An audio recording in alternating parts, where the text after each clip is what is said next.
مختصر بیان کی پیش کرے محمد میاں سے.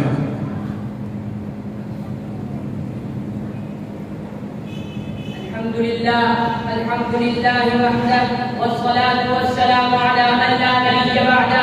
أما بعد فأعوذ بالله من الشيطان الرجيم. بسم الله الرحمن الرحيم.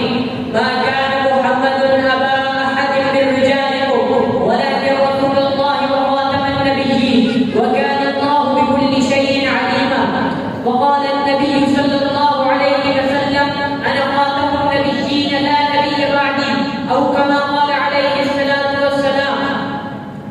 میرے محترم دوستوں، بھائیوں، بزرگوں اور اوپر مکان میں بیٹھی خواتین، السلام علیکم ورحمۃ اللہ وبرکاتہ.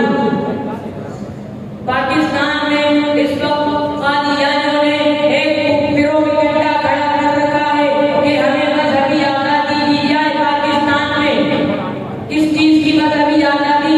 کہ وہ رسول اکرم صلی اللہ علیہ وسلم کو کھلے عام گالیاں دے سکیں.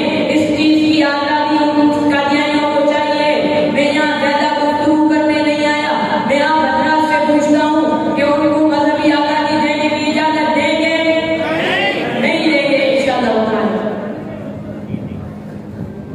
ابھی آپ حضرات کے سامنے تشریف لاتے ہیں درگاہ عالیہ حرم شریف سے آئے ہوئے